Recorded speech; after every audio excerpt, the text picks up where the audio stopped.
मैंने कितनी बार समझाया है मत जाया करो इस औरत के करीब। मिनाल पुत्र, इसका दिमाग ख़राब है, तुम्हारा तो नहीं। मुझे क्या पता था कि वो तुम्हारे साथ ये हाल करेगी। नहीं तो मैं घर से निकलने का सोचती नहीं, लेकिन इस रब का मैं जितना शुक्र अदा करूँ कम है। वो तो मानो मेरी पीछे ना आती तो वो पागल खुदा ना खास्ता तुम्हारे बच्चे के साथ कुछ कर देती।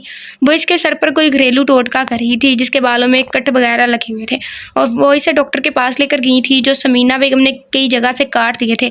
वो इतने ज़्यादा ख़राब तो नहीं हुए, लेकिन कुछ हद तक वो कुछ ज़्यादा ही, कुछ सर पर जख्म भी हो गए थे। बख्ती अम्मा तो गुस्से और सदमे से पागल हो रही थी इसको छुड़वाते वक्त। कई खराशी और कैंचियों के निशान इसके भी हाथ पे लगे थे, लेकिन इन्हें परवाह अपनी नहीं थी, इसकी थी, जो इन्हें बहुत अच्छी और सादा देर लगती थी। बख्ती अम्मा में हर बार की तरह मजबूर हो गई थी, और मुझे बिल्कुल नहीं पता था कि वो दोबारा से मेरे सर पर अटैक करेंगी। अगले मंथ इनके दिमाग के टेस्ट करवाने थे, जो कि बहुत ज़रूरी थे, और पता नहीं इनको कैंची कहाँ से मिल गई। वो मेडिकल की रिपोर्टें काटने लगी थी, साथ में मेडिकल कार्ड भी था। इन्हीं रिपोर्ट की बदौलत इनके अगले टेस्ट होने थे, वरना तो डॉक्टर इलाज से इनकार कर देते। डॉक्टर ने ज़रा सी बेहतियाती से इनकी जान जाने का खतरा बताया। मुझे इनकी ज़िंदगी बहुत ज़रूरी है बख्ती अम्मा, वो आहिस्तगी से बता रही थी। तुझे ज़रा अक्ल नहीं है मिनाल, इन कागज़ के टुकड़ों के लिए तो अपने और अपने बच्चे की ज़िंदगी दांव पर लगा रही थी। इसकी वजाहत सुनकर इनका सर, इसके बालों में गर्दिश करता हाथ रुक गया। वाकई अकल ख़त्म हो रही है बख्ती अम्मा, मैं खुद ख़त्म हो रही हूँ। मेरे अंदर से एहसास मरता जा रहा है, मेरी ज़िंदगी वीरान होती जा रही है। और अगर औरत होती ना तो मैं शायद कभी पलट कर इनको ना देखती, लेकिन वो माँ है मेरी, और इस बात का एहसास मुझे भी ना होता कि वो मेरी माँ है। मैं शायद अभी इससे बदतमीज़ी करती, इनको बुरा भला कहती, क्योंकि मैं शुरू से मगरूर और बदतमीज़ थी। लेकिन अब खुद ब खुद इस पागल माँ पर प्यार आ जाता है। मैं चाह कर भी इनसे नफरत नहीं कर पाती। पहले मैं इनको बहुत अजीब और जहनी मरीज़ा समझती थी। जिस दिन से खुद के अंदर से ममता का एहसास पलता महसूस हुआ है, इस दिन से इस पागल से माँ पे प्यार आता है कि कैसे इसने 9 माह पेट में रखा होगा और तकलीफ़ें बर्दाश्त की होंगी। अब अपने अंदर यह एहसास आता है तो इस माँ की तकलीफ़ें याद आती हैं। मैं सोचती थी कि इस माँ ने कभी प्यार नहीं दिया, लेकिन अब मुझे लगता है मैंने कभी इनसे प्यार लिया ही नहीं है। एक दफ़ा इनके गले में हाथ डालकर प्यार से एहसास जाती, कैसे ना इनको मुझसे प्यार होता।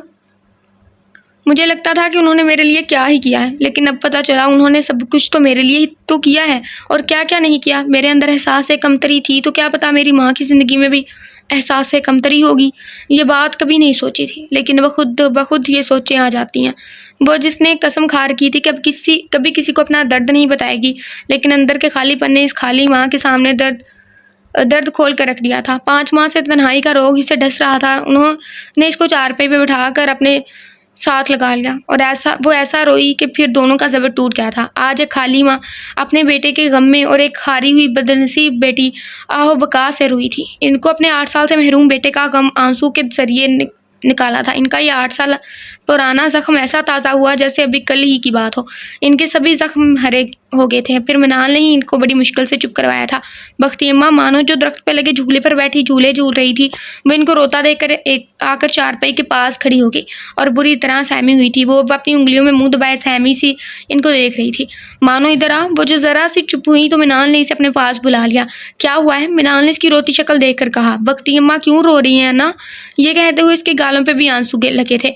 पागल हो आप, ऐसे नहीं रोते। बख्ती अम्मा के तो सर में दर्द है ना? मिनाल ने इसका चेहरा साफ करके तसल्ली दी थी। क्या आपके सर में भी दर्द है ना? मानो ने पलकों के नीचे इसके आंसू देखे तो सवाल किया था।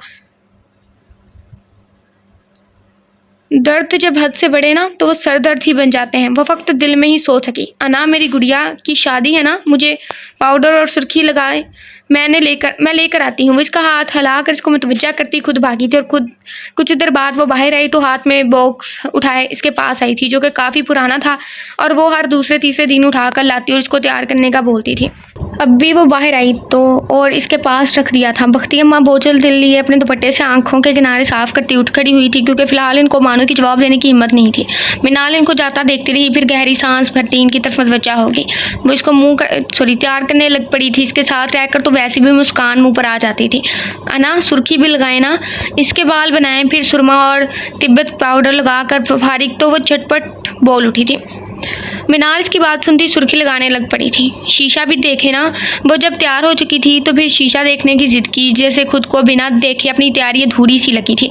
फिर ब्यूटी बैग से सुर्ख रंग के प्लास्टिक का शीशा निकाल कर खुद को देखा और फिर खुशी से उछलती शीशा इसके हाथ में थमाया था। अन्ना, मैं हलीमा को दिखा कर आती हूँ, वो ये कहती कलाबाजियाँ खाती उछलती कूदती निकलती चली गई। मीनाल जो इसका बैग समेटने लगी थी तो शीशे पर निगाह पड़ी थी। अपने बालों को देखती अज़ियत की लहर अपने अंदर दौड़ी थी। बेसाख्ता हसनाल का हर वक्त इसके बालों को सहलाना और प्यार का लिमिट्स देना याद आया। इसका दिल किया कि चीखे मार मार कर रोई। सितमगर को तो इन बालों से इश्क था।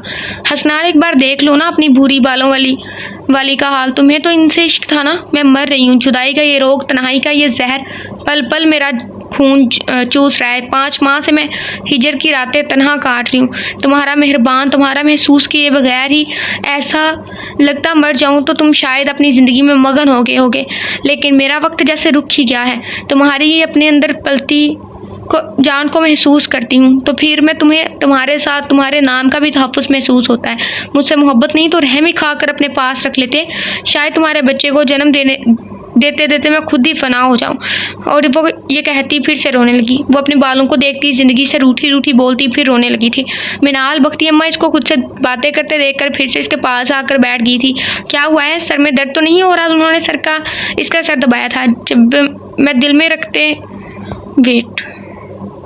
जब दिल में रखते हैं तमाम दर्द और जुदाई लिए मर जाऊंगी ना, इसे एक कॉल कर दीजिएगा बख्ती अम्मा कि वो मेरा आखिरी दीदार करने आ जाए।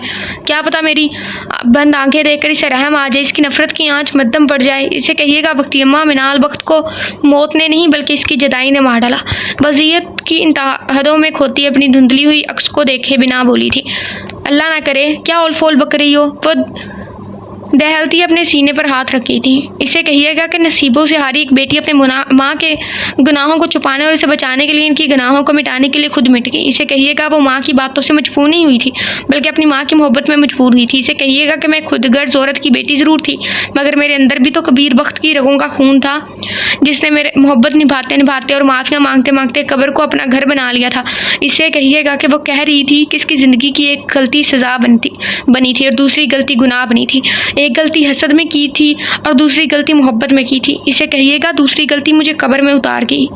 अल्लाह ना करे वो आज सब कुछ भूल गई थी। वो इसके आंसू साफ करने लगी थी। बख्ती अम्मा, इसे कहिएगा कि तुम्हारे भूरे बालों वाली बिल्ली तुम्हारी जुदाई और रोग बर्दाश्त करने की ताकत ना रख सकी और ज़िंदगी से मुंह फेर गई।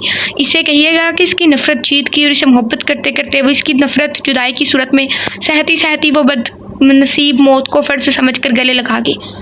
हमने माना कि तगाफुल ना करोगे लेकिन खाक हो जाएंगे तुझे खबर होने तक। वो इनकी बात को नज़रअंदाज करती ढलती शाम की तरह जैसे खुद को अलविदा कह रही थी। वो तसल्ली का मज़ीद एक लफ्ज़ भी ना कह सकी थी। वो जानती थी कि वो लड़की दिल ही दिल में रोक रख कर मरे जा रही थी। अब वो मजीद चाचा के आने के इंतज़ार में थी कि वो किसी भी तरह इसके शोहर का पता लगवाना चाहती थी। उन्होंने इसका सर गोद में रख लिया था और इनके सारे काम करवाती थी। वो लड़की बहुत एहसासमंद थी। उन्होंने सच इसे बहुत मुश्किल से गुलवाया था।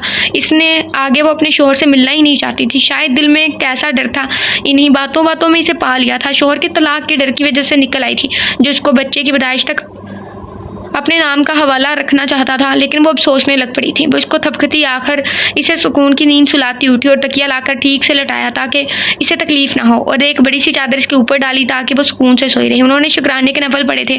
अना मानो जैसे ही गेट के अंदर आई थी और वही मीनाल को बकाना शुरू हो गई। बख्ती अम्मा ने इसे पलट कर देखा जैसे कि जिसके इसके पाँव में हाथों में टाफियाँ थी। वो तेज़ी से इसकी तरफ आई थी। इधर आओ मेरे साथ, हर वक्त इस बेचारी को तंग करती हो, 2 घड़ी सुकून से रहने दिया करो इसे। सारा दिन वो तुम्हारी फरमाइशों के पीछे लगी रहती है। अब अगर इसके पास भी नजर ना आई ना तो मैं जूती से मारूंगी, फिर ये नहीं देखूंगी कहाँ लगती है। ये तो वही फिक्र है ना जो बचपन में हमारी मदर से सुनने को हमें मिलता था।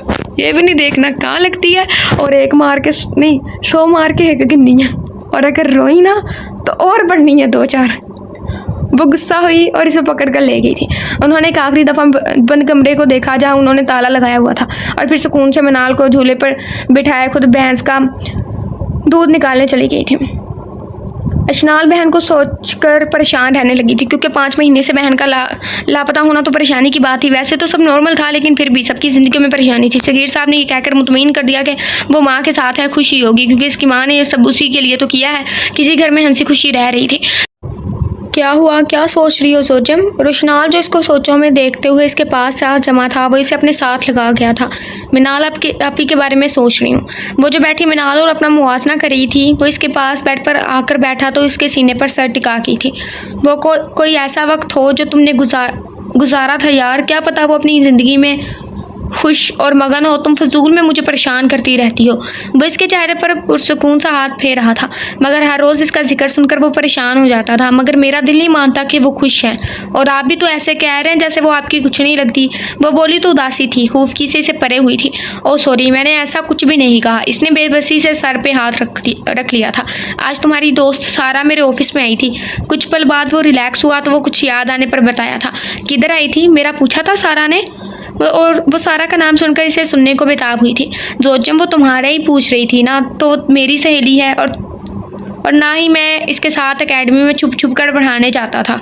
आपको कैसे पता चला? कि मुझे पता था वो कोई ना कोई राज खोल देगी। इसके पेट में तो कोई बात टिकती ही नहीं है। वो पहले शौक हुई फिर गुस्सा हुई थी। इस बेचारी ने मुझे कुछ नहीं बताया। मुझे इल्म था कि मेरी जोजम मेरा एहसान अपने ऊपर से उतारने के लिए बच्चों पर एहसान करने जाती थी और इनका ब्राइट फ्यूचर और ज़्यादा रोशन करके आई है। लेकिन फिर भी तुम्हारे वहाँ पर किए नुकसान मेरे ही पल्ले पड़े हैं। लेकिन वहाँ कोई ऐसा शख्स होता जो तुम्हें अकेला समझकर हरासा करता। लेकिन कभी सोचा था मेरी जोजम ने, तुम तो महज 10-12 हज़ार की खातिर मेरा कर्ज उतारने निकली थी। अगर इसके बदले तुम मेरा कोई बड़ा नुकसान कर देती, मगर अल्लाह का शुक्र है इसने तुम्हें हर शर से बचाया। इसलिए सख्ती करना था, मैं जानता था, सख्ती करता था। मैं जानता था कि मेरी ये जोजम भोंगी सी है। वो सच्चाई बयान कर रहा था। अच्छा ना सॉरी, ये बताए ना सारा क्या कह रही थी? वो फ़िलहाल के लिए इसकी बात को नज़रअंदाज कर गई थी। इसकी शादी है अगले वीक में, इसलिए वो इनविटेशन कार्ड देने आई थी। है सच्ची? मुझे लेकर जाएंगे ना? वो आसभरी नज़रों से देखकर बहुत मासूमियत से पूछने लगी। अल्लाह जी नहीं, मैं अकेला पटाखे बजाने जाऊँगा और तुम कहो तो छुआरे बांट के आऊँगा। पागल लड़की, तुम्हारे लिए ही तो जा रहा हूँ, वरना मेरा वहाँ क्या काम? इसकी बात सुनते रोशनाल का दिल किया कि अपना माथा पीट ले। आप बहुत अच्छे हैं, यह कहते इसके गले के गिर्द बाजू का हार किया था। नहीं, बिल्कुल भी नहीं। रोशनाल ने एकदम से इसे बेड पर गिराया और खुद इसके ऊपर साया फगन हुआ था। ये क्या कर रहे हैं? वो बुरी तरह हकला कर रहेगी। इसे बिल्कुल नहीं अंदाज़ा था कि वो इससे इस तरह करेगा, और इसके मजबूत आनी सीने के नीचे बिल्कुल दबकर रह गई थी। रोमांस, ये कहते हुए इसके दुपट्टे को गले से निकाला और इसकी गर्दन पर लब रखे थे।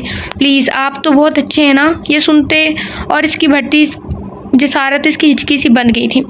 नहीं, बिल्कुल भी नहीं जोजम, मैं तो बहुत बुरा हूँ। अब की बार नफ़ी में सर हिलाते इन निशानों पर लब रखे थे जहाँ कुछ अर्से पहले जख्म दिए थे। अशनाल, मैं तो ताकत ही नहीं रही थी कि वो इसे रोक सके। वो शख्स मोहब्बत के मामले में बहुत बेबाक था। छोड़े ना, वो इसके बालों को खींचने लगी ताकि वो हट जाए, और फिर भी नहीं हटा। अब की बार इसकी गिरबान को ज़ोर से खींचा था। रोशनाल को गुस्सा आया और उसका हाथ पकड़कर काबू किए थे, जो है रोज़ इसका मज़ा ख़राब कर देती थी।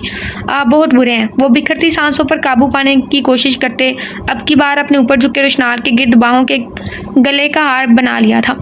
शुक्र है तुम्हें जल्दी समझ आ गई है। इसकी बात सुनकर खूबसूरत सा कहका कमरे में घुसा था। अशनाल ने इसे हंसते देखकर मस्मराइज होकर ऊपर होकर इसकी शदा पेशानी पर लब रखे तो रोशनाल ने पीछे होकर इसके गले के साथ अपनी बेड़ सदा गाल रब की थी। गंदे। अशनाल को ऐसे उलझन सी हुई थी क्योंकि इसे दाढ़ी चुभी थी। इसे ऐसे लगा कि कांटे चुभे हों। वो तंग आ गई थी। रोशनाल ने अपनी गाल साफ करते और इसकी गुलाबी रंगत को देखा तो पीछे होकर लेट गया था। कुछ ही पल में वो सो गया था और रोशनाल इसे देखने लग पड़ी थी। हसनाल जो वकार के बारे में पूरी तहकीक के लिए कर रहा था, इसे ये तो पता लग गया था कि वो सिटी हॉस्पिटल वो रोज़ाना चक्कर लगा रहा था, लेकिन वकार नामी शख्स अभी तक बेहोश था। वो जैसे ही एक रूम से निकला, इसे सीढ़ियों पर मिनाल की झलक महसूस हुई थी। इसने एक दफ़ा, लेकिन वो सीढ़ियों से उतर गई थी। वो इसके साथ बने दूसरी सीढ़ियों से भाग कर उतरा था। मिनाल इसने पीछे से पुकारा था, मगर वो जो कोई भी थी तेज तेज चलने लगी और फिर इसके पीछे भाग रहा था। आखिर इस तक पहुंचते इसका बाजू पकड़ा था। वो जो एक जवान सी लड़की थी पीछे मुड़ी और एक सन्नाटेदार थप्पड़ इसको मारा था। क्या बदतमीजी है, शर्म आनी चाहिए तुम्हें, शक्ल से तो शरीफ घराने से लगते हो। वो लड़की शुरू हो गई थी। ये भी ना देखा कि मुखालिफ की साल से गुजर रहा है। सॉरी सिस्टर, मुझे लगा कि मेरी कोई अजीज़ा है। I am really sorry. इसे लगा कि वो गलती पर है, इसलिए इसे माफ़ी मांगी थी। इसे तो आपको अपनी अजीज़ा ही लगेगी, तो क्या ऐसे ही थप्पड़ खाते रहेंगे? वो तंजिया हुई थी।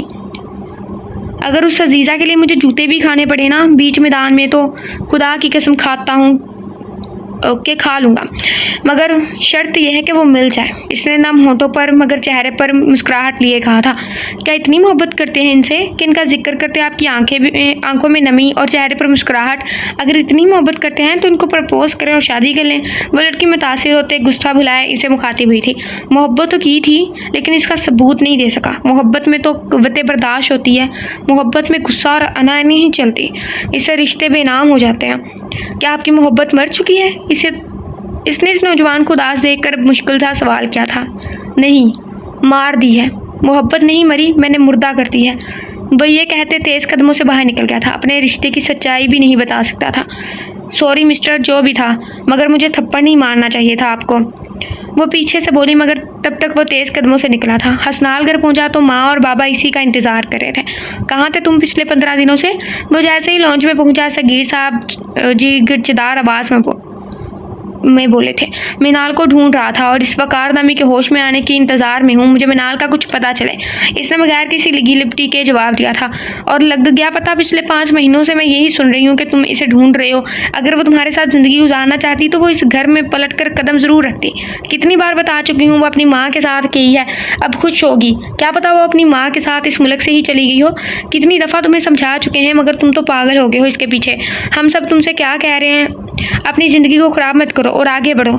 इनके एक लफ्ज़ में सच्चाई थी, इसलिए हसनाल चंद पल के लिए खामोश हो गया और जैसे इनके के कहने में नाल का ही कसूर नजर आया था। वो सही तो कह रहे थे कि इसने एक बार भी वक्त वाला में कदम नहीं रखा। इसका मतलब तो साफ था कि वो इससे दूर रहकर खुश थी। बढ़ जाऊंगा आगे, लेकिन एक दफ़ा इस बेवफा को खुशियों भरी ज़िंदगी में देखने की ख्वाहिश ज़रूर है। वो तो माँ के साथ है, खुश है, जानता हूँ, मगर अभी वो मेरी पाबंद है और कुछ हिसाब भी क्लियर करने हैं।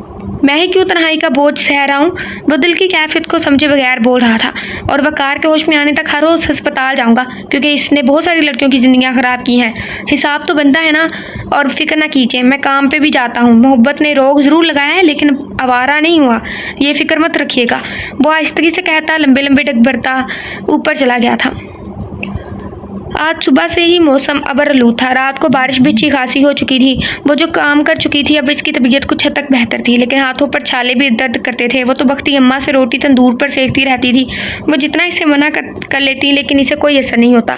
कभी हाथ चल जाते तो कभी ज़्यादा, चलने से पाँव सूज जाते थे। वो छाले ज़्यादा हाथों पर ऑइंटमेंट लगाने लगी। वैसे तो इसने सारा काम कर लिया था। वो जो माँ को सुबह माँ को खाना खिला कर आई थी, अब माँ के कमरे में आई ताकि इन्हें देख सके और कोई चीज़ इनके लिए पका कर रखे। अम्मी, इसने इन्हें पकारा। आज वो सिकड़े सिमटे चारपाई पे लेटी हुई थी, कोई बात नहीं की थी। पिछले 3 दिन से इनको पागलपन का दौरा भी नहीं पड़ा था। वो अब थोड़ी बहुत कोई बात नहीं, कोई लफ्ज़ कह देती थी। मिनाल अब खुश थी कि इसकी माँ ठीक हो रही है, मगर ये नहीं जानती कि वो मरने के लिए ठीक हो रही है। काश जान लेती, अपनी इस आखिरी खुशी को भी दफना देती। अम्मी, इसने फिर पुकारा। वो तो पहले कुछ न बोली, इसकी तरफ खाली खाली नज़रों से देख रही थी। इसने इनका चेहरा थपथपाया था। अम्मी, आप ठीक तो है ना?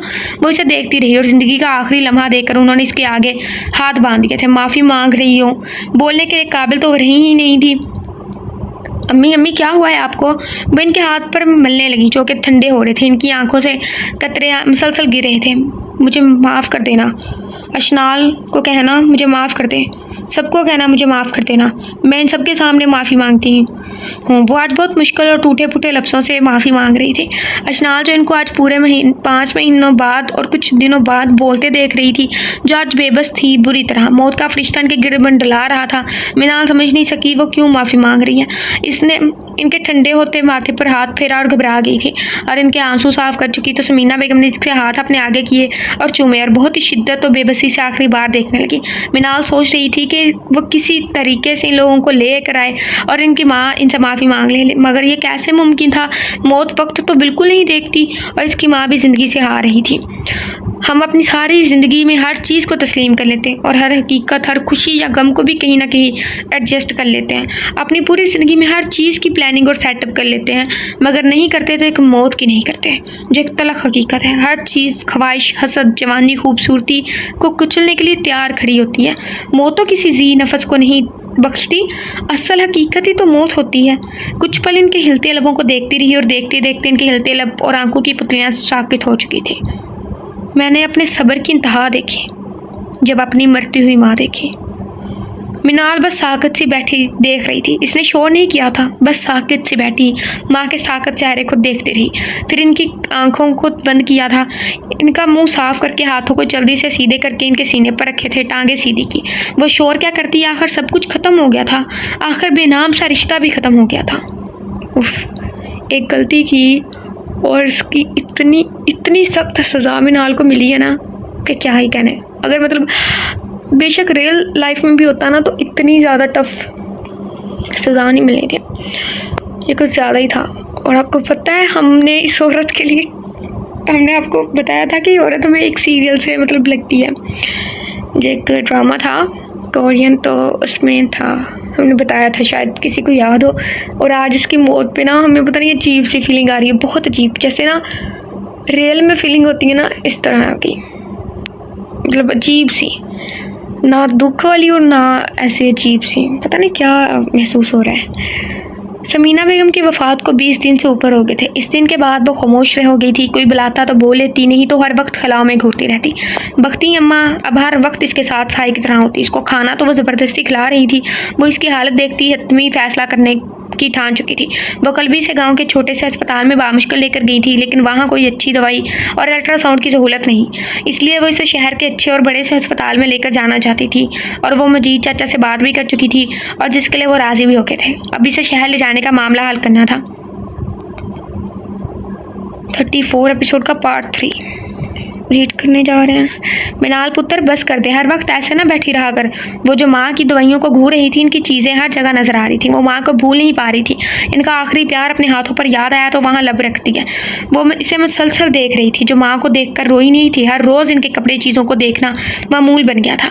बख्ती अम्मा मुझे अम्मी की कब्र पर ले जाएंगी, इसने जैसे मिन्नत की थी, मगर तुम्हारी तबीयत नहीं ठीक, वो ये कहती से बाहर पलंग पर ले आई थी। बख्ती अम्मा मुझे ले चले ना, मैंने देखना है इनकी कब्र को, इसने अर्ज़ की थी। ठीक है, कब जाना है, उन्होंने इसे देखकर पूछा था। अभी ले चले ना, मैंने अभी जाना है, वो झट से बोली थी। अच्छा बैठो बैठो, मैं तुम्हारी चादर ले आती हूँ। वो ये कहती उठ खड़ी हुई थी। वो चादर लेकर आई तो मिनाल पूरी तरह से खुद को ढांप लिया था। बख्ती अम्मा मैं वजू करके आती हूँ, एकदम इसने कहा और फिर आहिस्ती से वजू करने चली गई।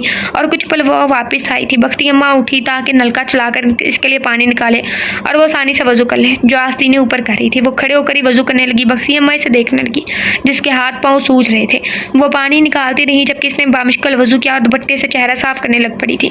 और वो एकदम से वो पहले दिन वाली मिनाल का मुआवजा करने लग पड़ी, जो पहले दिन बहुत ही परेशान सी दिखाई दे रही थी। जब से वो आई थी इन्हें बहुत प्यारी हो गई थी। वो इसे अब खुद ज़बरदस्ती सेन में लेकर आती। बेशक वो चुप रहती थी, लेकिन इसका घर में चलना फिरना, काम करना, महनूर की छोटी छोटी ख्वाहिशात पूरी करना, इनको इसकी बहुत ज़्यादा आदत हो गई थी। वो अब घर की फिक्र से आज़ाद होकर खेतों में काम करती थी। इन्हें इसकी कंडीशन बहुत ज़्यादा फिक्र थी। वो इसे ज़बरदस्ती दूध मक्खन खिलाती थी, जिससे इसका चेहरा तो ठीक था, लेकिन वो जानती थी वो लड़की अंदर ही अंदर खुद को ख़त्म कर रही है। इसलिए उन्होंने एक बकरी का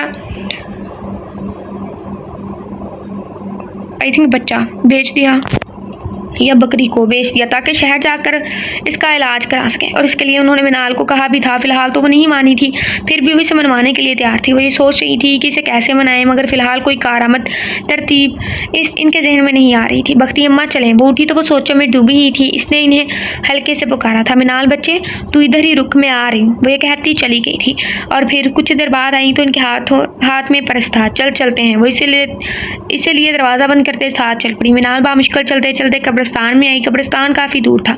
उन्होंने इसकी अम्मी की कब्र की तरफ इशारा किया, जहाँ बाकी कब्रों से हटकर एक अकेली कब्र थी। वो सोचती रह गई, कितनी पुरसकून सी जगह थी ना कोई झगड़ा, ना कोई रंजिश, ना कोई धोखा, ना कोई ताना। हुसन, गरूर, जवानी, काबिलियत, दिमाग, हर चीज़ यहीं पड़ी रह गई थी। बेशक कब्रों का अजाब तो किसी ने नहीं, लेकिन वो रब है बंदे को, आई थिंक गफूर है, वो रब गफूर है, बंदे को माफ़ करने वाला। वो आहिस्तगी से चलती माँ की कब्र के करीब चली आई थी। कच्ची कब्र के ऊपर कांटे से पड़े हुए थे। इस छोटे गांव में इसकी माँ की कब्र थी, जो महलों में रहने की आती थी, जो बहुत ज़्यादा मादा प्रस्त थी।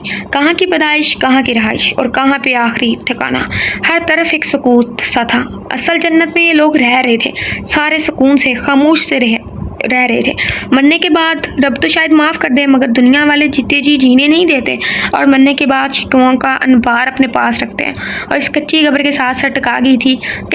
कितनी देर माँ की ठंडक को महसूस करती रही, गोया वो इसके साथ हो। पल में बचपन के कितने मनासरात घूंगे जिसमें वो अपनी माँ का दुपट्टा खींचती, इनके बाल से बिगाड़ती, हर चीज़ याद आई थी। बख्ती अम्मा इसको देख रही थी जो काबिल रहम थी। कुछ देर उठती इसने फातिहा के लिए हाथ उठाए थे, इनकी बख्शिश के लिए दुआ मांगी। गम दिल में बन रहा था, आंसू फिर भी नहीं आ रहे थे, आंसू भी जैसे रूट से गए थे। माँ की कब्र से उठते इसे ये ख्याल आया था कि कब्रिस्तान को कब्रिस्तान नहीं बल्कि शहर मोहब्बत यानी मोहब्बतों का शहर कहना चाहिए, कि जहाँ कदम कदम पर किसी न किसी की मोहब्बत दफन है। बज़ाहिर ये जो मिट्टी के ढेर लगती है ना, असल में ये किसी न किसी की जान होती है। वो तो मोहब्बतों के शहर में आई, इसका उठने का दिल ही नहीं किया था। आखिर बख्ती अम्मा इसे मुश्किल से कब्रिस्तान से उठा कर लेकर गई थी।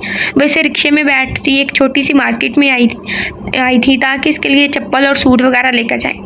इसके कपड़े तो बहुत ज़्यादा थे, वो जानती थी कि वो सूट इसे तंग हो गए हैं, इसलिए इसके लिए 2 जोड़े तो नहीं ला कर दें। वो इनके घर रहती थी इसलिए इनका फ़र्ज़ बनता था। और दूसरी बात, उन्होंने इसे शहर लेकर जाना था। वो इसे एक छोटी सी दुकान पर लेकर आई थी, इसके लिए कपड़े लेने थे। मिनाल ने समझा कि वो अपने लिए ले रही थी। मिनाल पुत्र कोई अपने लिए पसंद कर लो, सारे कपड़े तंग हैं। वो इसे वहाँ पर स्टूल पर बिठाती हुई बोली थी, जो कि छोटी सी कपड़ों की शॉप थी। नहीं बख्ती अम्मा, मेरे कपड़े हैं। वो इनकी बात सुनती इनकार कर गई। वो इन पे बोझ नहीं बनना चाहती थी, इसलिए मज़ीद नहीं कहा।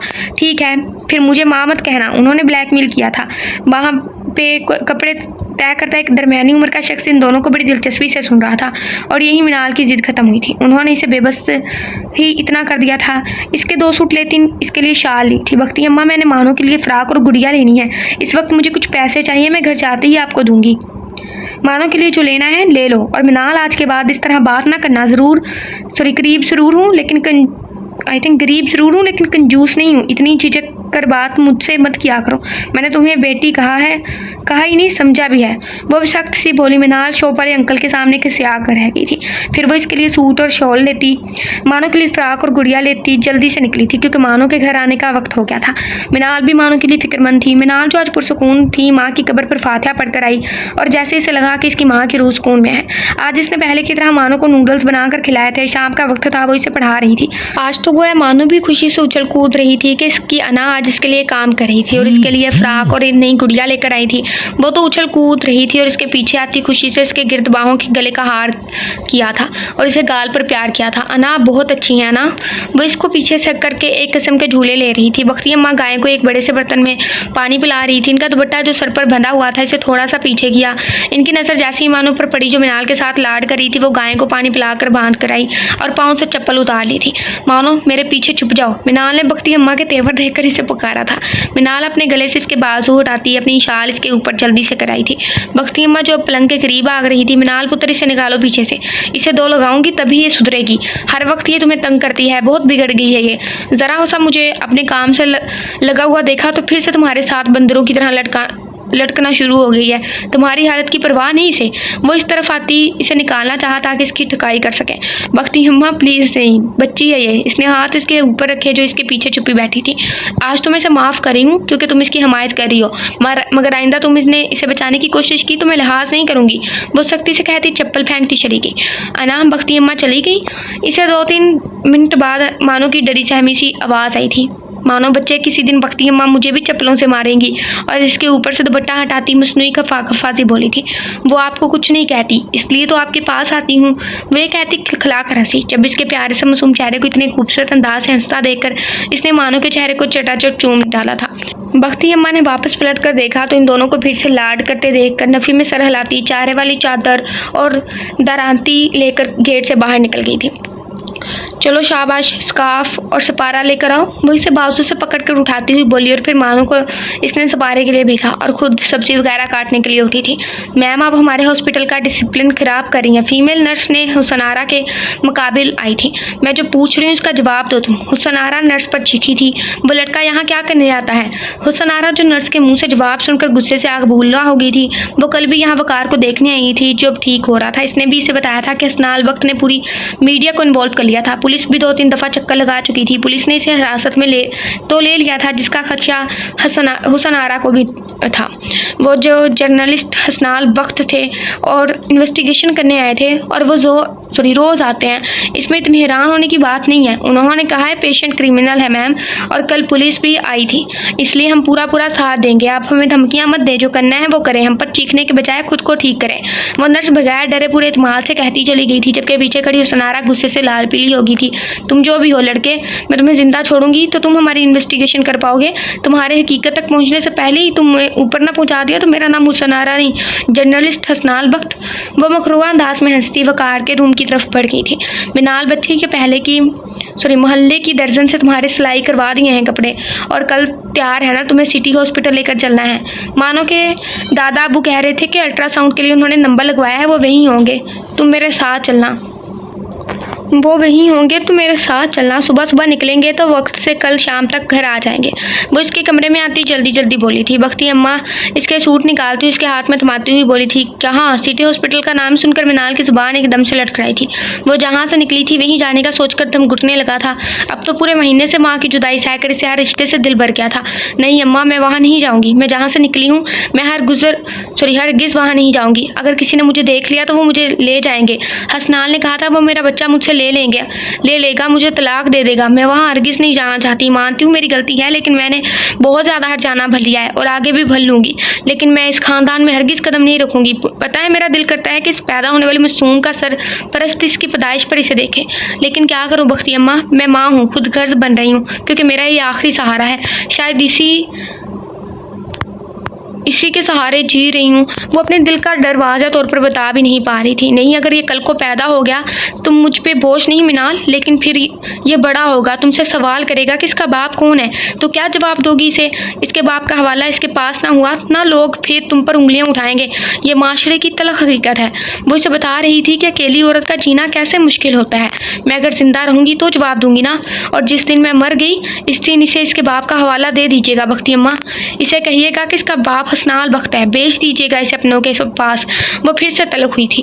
और अगर तुम नहीं जाओगी, खुद का इलाज नहीं कराओगी, तो क्या ये दुनिया में आ पाएगा? मैं तुम्हारा बुरा नहीं चाहती, इसलिए कह रही हूँ, बस तुम कल मेरे साथ जाओगी। कल कलाम को कुछ हो गया तो इसका बाप तुम्हें माफ़ कर देगा, और जितनी बदगुमान वो है खताकार तो वो तुम्हें समझेगा।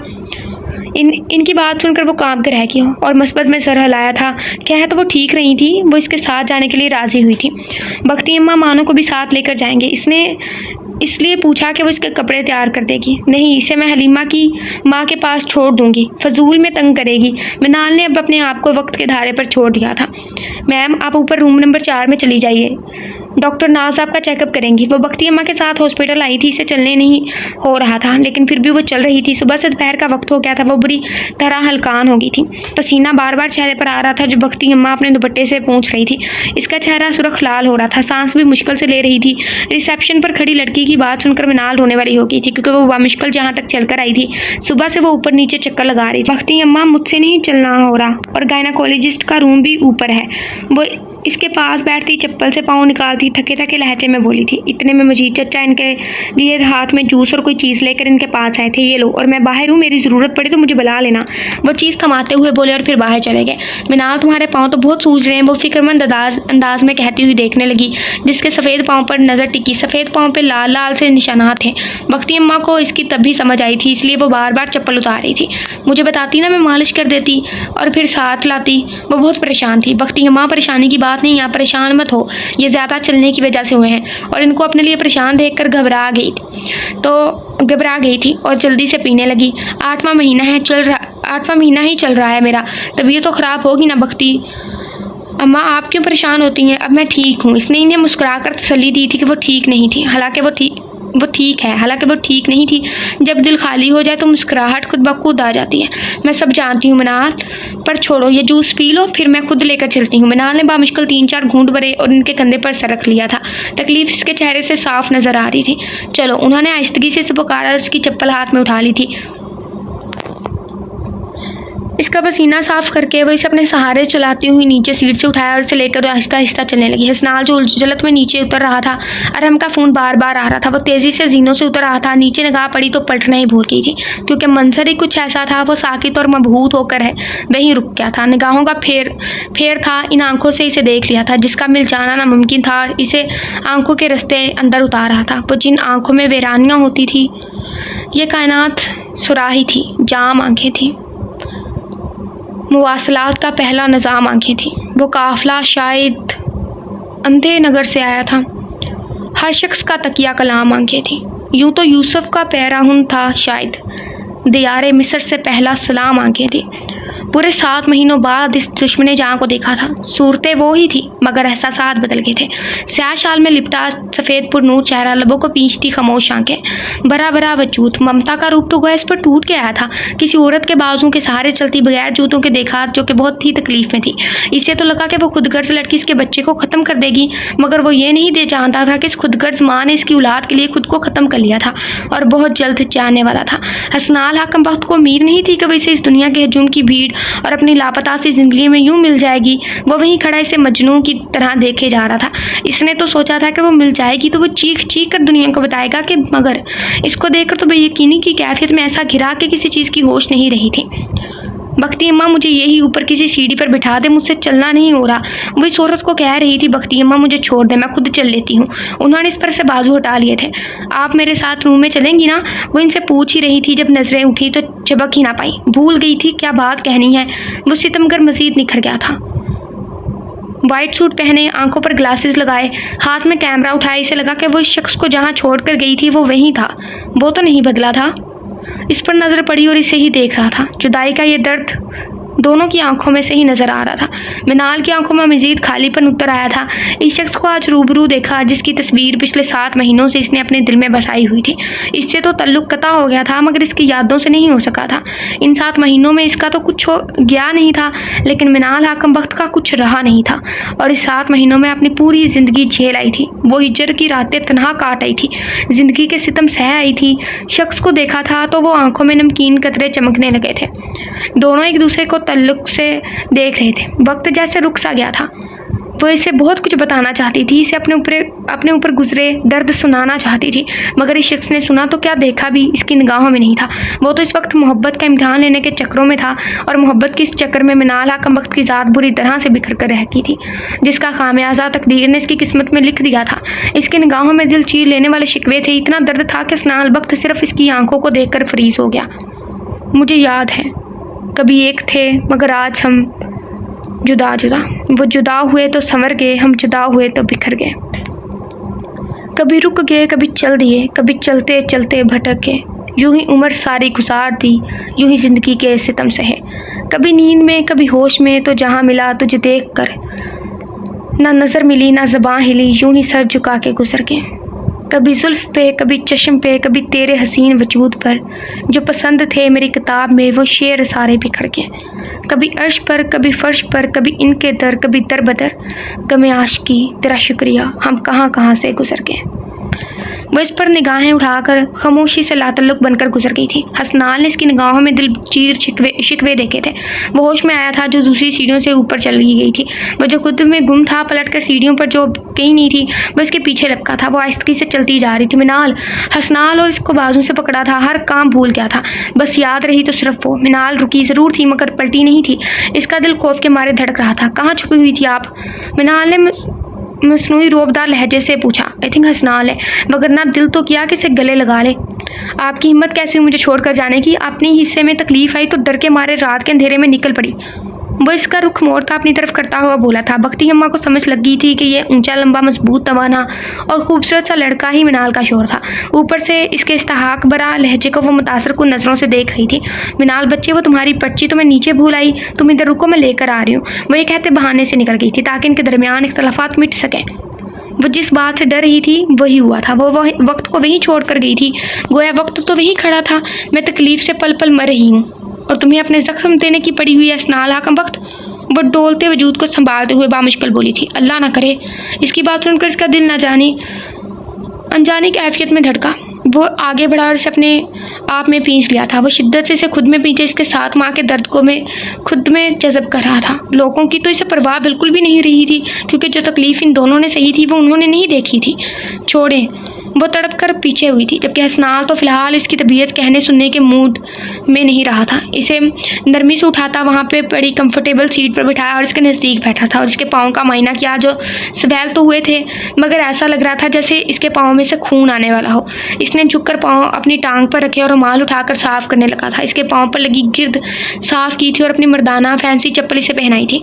वो इस शख्स को झटकना चाहती थी मगर झटक ना सकी थी। वो एकदम से इस नरम शख्स की कुर्बत में सब कुछ भूलती जा रही थी। इसका लिमस इसे अपने जख्म की दवा लगा था। गोया फासलों से तो कोई फ़र्क नहीं पड़ा था। ये शख्स की अच्छी यादों का ही असर था कि इसका दिल इतने महीनों के बाद मामूल छटकर धड़का था। हसनाल ने इसका सर हाथों में लेकर अपने कंधों के साथ टिका लिया था। मिनाल इस शख्स को अपनी परवाह करती देख रही थी जिसने इसे जिंदा दरगू कर दिया था। अब कंफर्टेबल रहेंगी आप? वह इसके अंदर के खालीपन से अनजान बोला था। बख्ती अम्मा वो ये कहती इसके पास से उठती बख्ती अम्मा को देखती इनके तरफ गई थी। अम्मा छोड़े अल्ट्रासाउंड को, हम घर चलते हैं, मानो इंतज़ार कर रही है, इसने घबरा कर कहा। वो खुद ही से सीढ़ियों से उतरती थी और सांस भरता इसे जाता हुआ देखता रहा। एपिसोड 34 का पार्ट 4। हमने कहा था ना इतने पार्ट है ना कि खुदा ही जाने।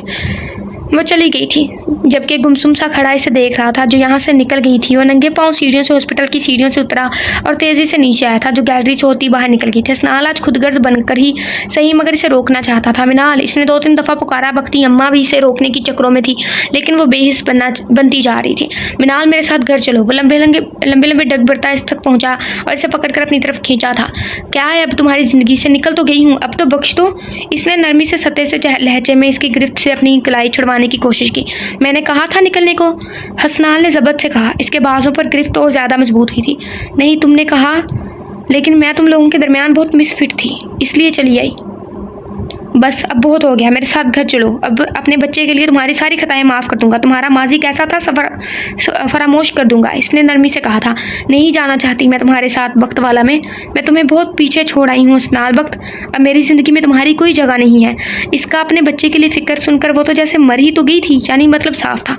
मिनाल कम वक्त इसकी ज़िंदगी में अब भी कोई जगह नहीं थी।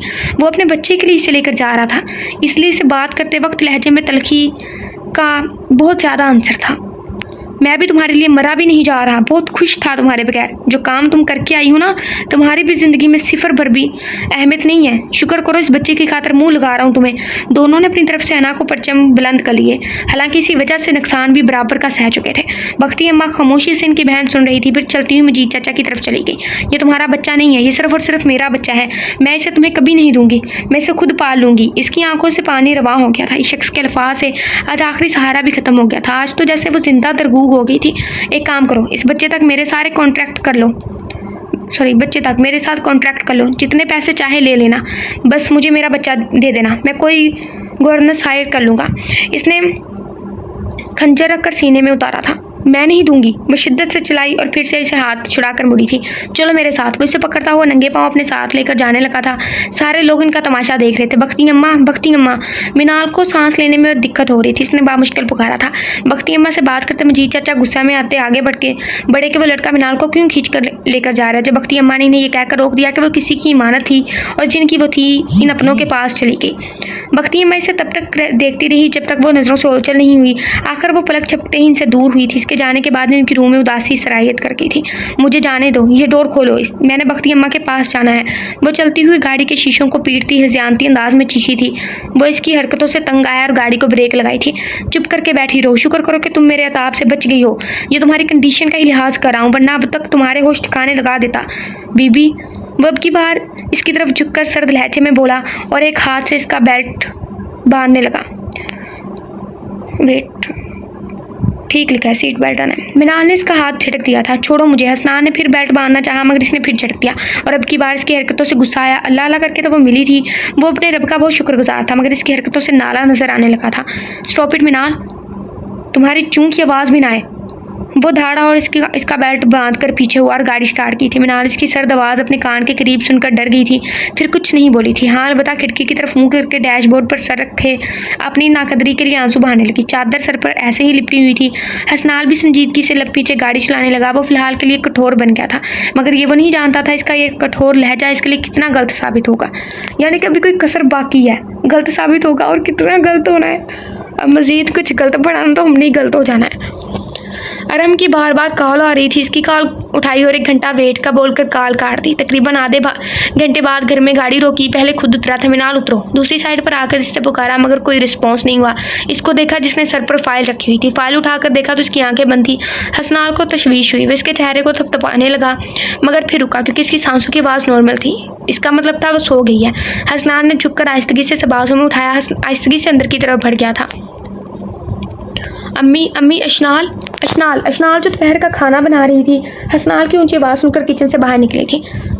जी हसनाल भाई। इसकी नज़र जैसे ही हसनाल पर पड़ी तो वह ठिठक कर रह गई। आप इसके तासरात पहले हैरानी के, फिर बेयकीनी और आखिर में खुशी में बदले थे। कंफर्टर ला दो ऊपर से। हसनाल ने इसे नीचे पोर्शन में लाउंज के सोफे पर लटाकर इसके पाँव से अपनी चप्पल उतार कर अशनाल को पुकारा था, जो कंफर्टर लेने चली गई। इसने इसकी बेतरतीब शर्ट घुटनों से नीचे की। अशनाल ने कंफर्टर इसे थमाया और खुद मिनाल को देखने लगी। वो कंफर्ट इसके ऊपर कराता इसे गया था। हसनाल भाई आप ही कहाँ से मिली? अशनाल ने इश्तियाक से पूछा था। वापस आके सब कुछ बताऊंगा लिटिल गर्ल। फिलहाल के लिए एक बहुत ज़रूरी काम के लिए जा रहा हूँ। प्लीज़ अम्मी और तुम मेरे भूरे बालों वाली बिल्ली का बहुत सारा ख्याल रखना। ये जब उठे तो इसे फ्रूट या जूस वगैरह देना। इसको ऊपर खुद छोड़ कर आना। मैं खुद इसका ध्यान रखता, लेकिन फ़िलहाल के लिए जा रहा हूँ। वो ये कहता एक नज़र मिनाल पर डाले सीढ़ियों की तरफ गया। खुद दूसरी चप्पल पहनता तेज़ी से बाहर निकल गया था। आगा जान तहमीना बेगम सगीर साहब मिनाल को देखकर बहुत खुश थे। तहमीना बेगम तो इस पर सदके वारी जा रही थी। मिनाल ज़ाहिर तो इनसे मिलकर खुश थी, मगर वही गुमसुम सी इनके दरमियान बैठी हुई थी। आगा जान तो अपनी लाडली पोती को देखकर खिल उठे थे। क्या हुआ है मेरी बच्ची, क्या आकर खुश नहीं हुई हम सबसे मिलकर? आगा जान ने इसे गुमसुम बैठा देखकर पूछा था। इसका उदास चेहरा, इसकी खामोशी देखी थी। नहीं ऐसी बात नहीं, मैं बहुत खुश हूँ, वो ये कहती हल्की सी मुस्कुराई थी। फिर क्या बात है? उन्होंने इसका चेहरा अपनी तरफ किया। आगा जान मेरी अम्मी को माफ़ कर दीजिएगा, वो आखिरी वक्त में बहुत तकलीफ़ में थी। समीना बेगम जो खाना खा रही थी, आई थिंक तहमीना। दहल कर इसकी तरफ देखा। चाय का कप इनके हाथ से गिर गया। क्या कह रही हो? तहमीना बेगम उठती इसके पास आई थी। जैसी भी थी तो इनकी माँ जाई थी। खाला अम्मी मुझे छोड़कर चली गई बहुत दूर। इसके ये कहने की देर थी, तहमीना बेगम ने इसे साथ लगाया था। आगा जान और सगीर साहब भी इसको देख रहे थे।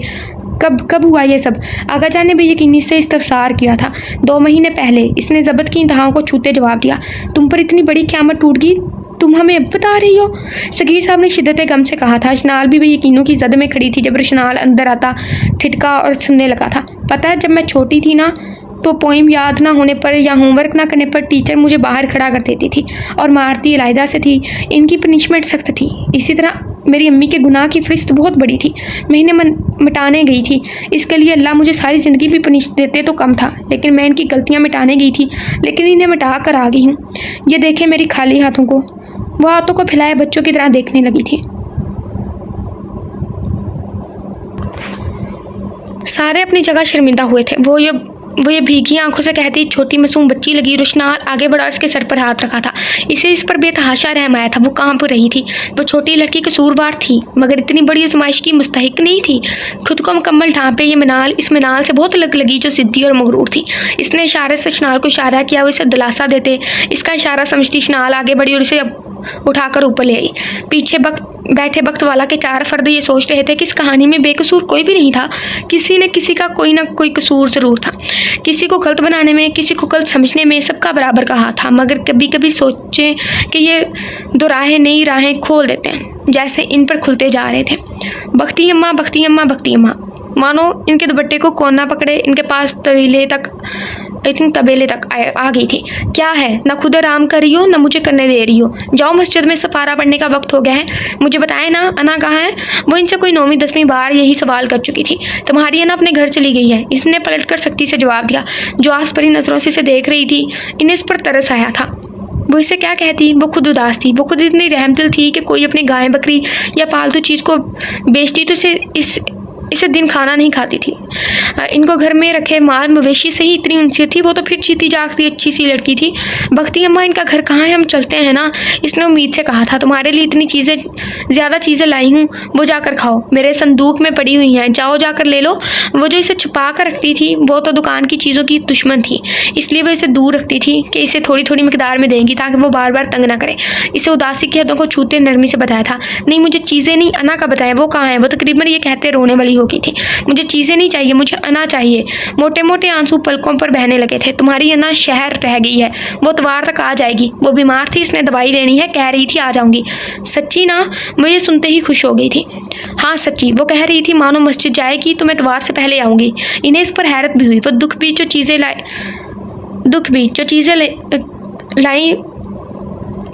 कहीं से भी निकाल लेती थी, आज इनके बताने पर भी नहीं गई थी। उन्होंने इसे बहलाया, हालांकि दिल ने कहा था कि जाने वाला भी कभी लौट के आया है। ठीक है, मैं मस्जिद जा रही हूँ। इनके देखते ही वो 5 मिनट में मुँह धोती, स्कार्फ के सपारा उठाती चली गई थी। वो चली गई तो वो सांस लेती मुड़ी तो बरामदे से बाहर पड़े पलंग पर नजर पड़ी, जो आज खिलाफे मामूल खाली था। 7 महीनों बाद ये वीरानगी इनकी रूह में शगाफ डाल गई थी। वो बेशक खिलखिलाती नहीं थी, लेकिन किसी काम के साथ खुद को जोड़ कर रखती थी। आज सहन खाली था। बख्ती अम्मा काम साथ करती रहती, लेकिन गाहे बगाहे नज़र इस पर डाल रखती थी, जो चूज़ों और मुर्गी को रोटी के नवाले छोटे छोटे करके डालती रहती। आज भी चूज़े और मुर्गी वहीं बैठे हुए खाली पलंग को उदास नज़रों से देख रहे थे, जैसे वो कहीं से आ जाएगी। और इन चूज़ों को देखकर सोचने लगी कि वो जब नहीं आई तो चूज़ों को बड़ा किया। अब फिर मुर्गी ने दूसरी दफ़ा चूज़े निकाले, जिनको दाना पानी भी डाल दी। शाम को रोज़ाना वो इस पलंग से कुछ फासले पर बैठकर मानो कि अना को देख रहे होते कि वो कोई ना कोई चीज़ इन्हें डालेगी। वो किचन में जाती तो वो इसके पीछे पीछे किचन की दहलीज तक पहुँच जाते। आज भी वो उदास से माँ की दोनों तरफ अतराफ में बैठे पलंग की तरफ देख रहे थे कि कहीं किसी कमरे से वो बाहर आएगी। बख्ती अम्मा ने देखा कि वो किसके इंतजार में बैठे। उन्होंने मखसूस आवाज़ निकाल कर इन्हें बुलाया कि वो इनकी आवाज़ सुनकर भागते हुए आएंगे, लेकिन वो नहीं आए। उन्होंने फिर आवाज़ निकाली। चूज़ा ने देखा तो फिर मुँह फैला कर बैठ गए थे। इन्हें भी मानो की तरह दाने खिलाने वाली चाहिए थी। बख्ती अम्मा नफ़ी में सर हिलाती, बट्टा ठीक करती, जानवरों को चारा डालने लगी थी।